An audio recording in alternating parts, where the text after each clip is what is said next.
I'm going to talk about gun control in Australia, specifically whether changes in the gun control laws reduced crimes.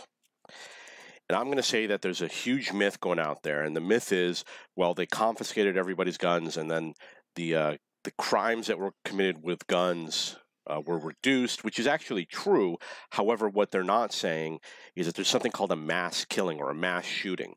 The number of mass shootings that were attributed to guns did go down, but the number of mass killings did not. So there's a big lie out there. The lie is that they confiscated all the guns to stop people from dying, but it didn't. And the reason why I was triggered is because of Jim Jeffries. He goes on talking about this, about the great miracle of what they did. And, well, I researched it, and I went to Wikipedia, and I read that you can search, I believe it's Australia mass killings may have been what I searched. And it gives a history. It lists every time there's been a mass killing. I'm not talking about mass shooting. There's a difference between the two. Mass killing. And the mass killing, I guess it's defined as 2 or more people. And for the most part, there's a lot of them that are 2 or 3 people or 5 people or 10 people. And then there was one day that maybe 100 people died. It was in the mid-1990s, and the weapon was a gun. Within a year or shortly thereafter, they confiscated or passed laws to confiscate weapons, guns. After that, the number of people dying in mass killings continued to be similar to before this event. However, they weren't using guns. They were using other weapons.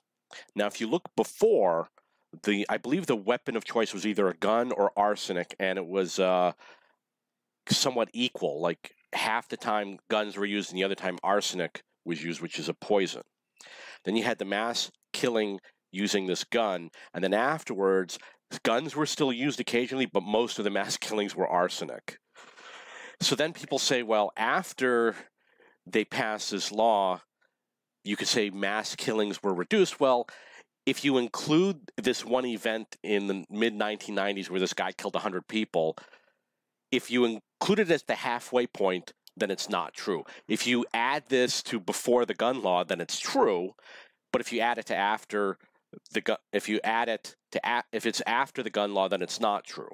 So it's not fair to say after this law that they solved the problem, because this incident only happened once. It's not like it was happening once a year. They passed a law and then it never happened again.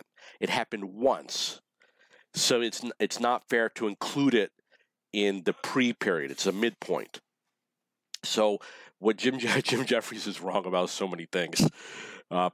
So it's just absolute nonsense. The gun control laws in Australia did nothing to reduce mass killings. Go to Wikipedia, read the Australia mass killings, and decide for yourself.